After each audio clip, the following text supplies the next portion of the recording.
Hi guys, this is Diana. Today I have for you some tips for you to improve your listening abilities. So when you're studying a language, you want to be proficient in the language, and it's very important that you do your best in order to develop the four areas of the language, which are reading, writing, listening, and speaking. Listening is one of the aspects that requires a lot of practice.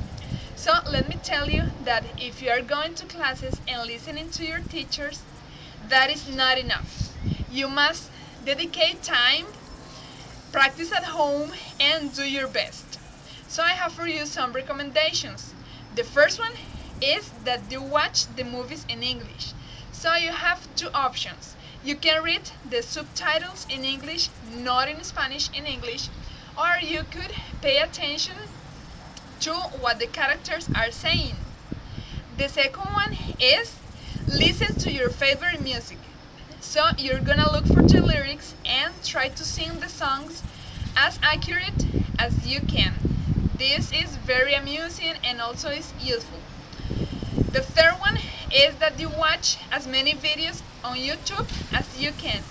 There are a bunch of different videos with different material, so try to look for the material that calls your attention, things that you really want to know, and facts that you want to discover. This is very important. The fourth one is that you can go to the website TED.com. In this website, you will find a lot of TED Talks. A TED Talk is a speech that lasts from 15 to 20 minutes. And there are TED Talks about so many different topics, so you can choose the one that you want. And finally, you have the option to watch the news in English. This is very useful because basically the lexicon used in the news is very practical, so you can use it every day. Thank you very much, and remember that practice makes perfect.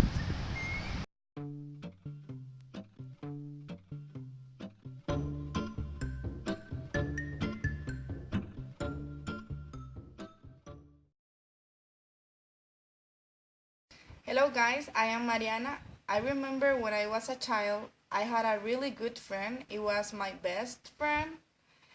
He was really nice. I used to play with him, run with him, even cry with him.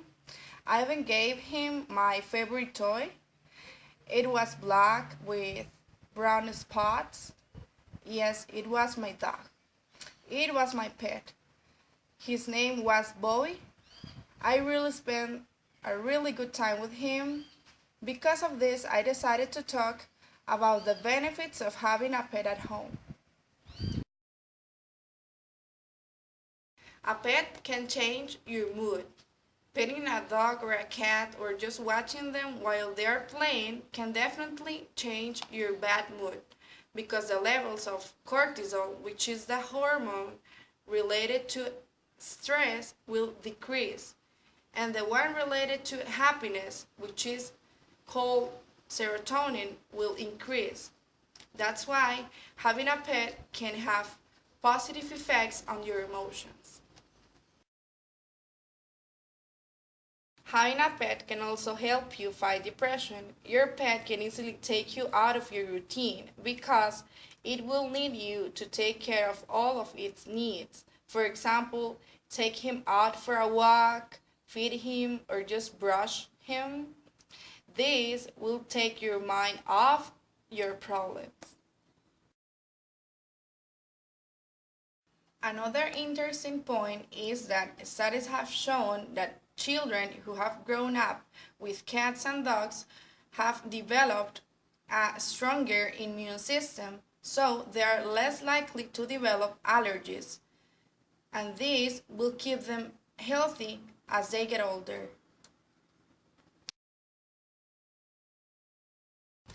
Additionally, a pet can also help your children to develop this sense of responsibility because they know there is a living creature at home and they should take care of him or her.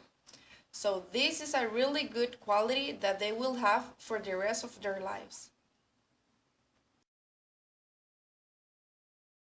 Losing a loved one can be really tough for anybody, but having this sad experience with your pet can prepare you and your children for future losses.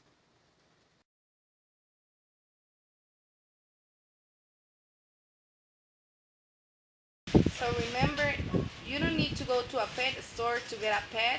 There are many out there that may need a home, and now you know that a pet can also be doing you a favor as well. Thank you and see you next time.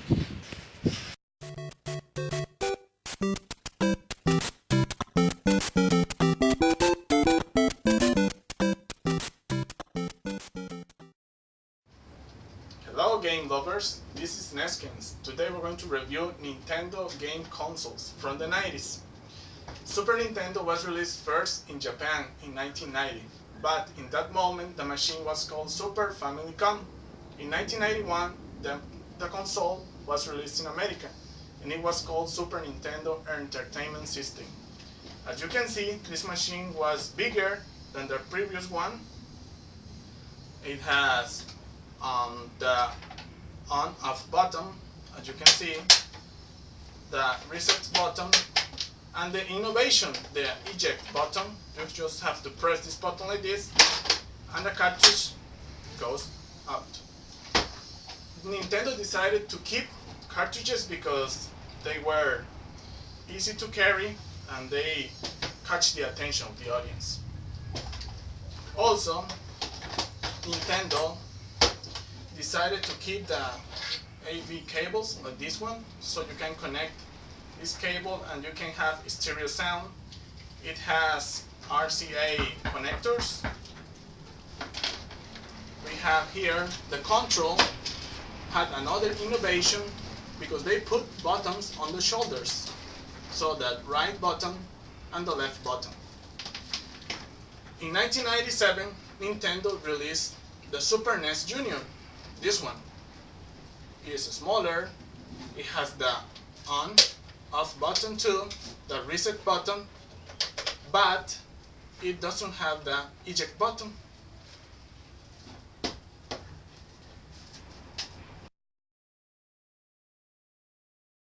How was it, guys? Great! Now I'm going to show you the N64. This machine was released in 1997. 1 year later, after Super Nintendo released the Super Nintendo Junior. These machines had 4 ports, so you can plug 4 controls. You can play multiplayer games like Super Mario Kart. You don't need a multi-tap. Buttons, off and on, the reset button, like this one. This machine doesn't have the eject button, but it's easy to get the cartridges. They decided to keep the cartridges, as you can see. And this machine has an extra place where you can plug the expansion pack and play games with more capacity or graphics. About the controls, they decided to add an analog like this one. They decided to keep the buttons on the shoulders, and they add a new button under the control, as you can see. In this place, you can put your memory stick or memory card. The N64 was made to compete against PlayStation 1, Sega Dreamcast, or Sega Genesis. These two machines gave us a lot of good time in the past. Super Nintendo released around 986 games. Nowadays, it's not that easy to get these machines, but they are still outside. You have to buy them. If you're a collector, you like to collect a console like this one, you must have these machines with you. So this is my review for today. Thank you.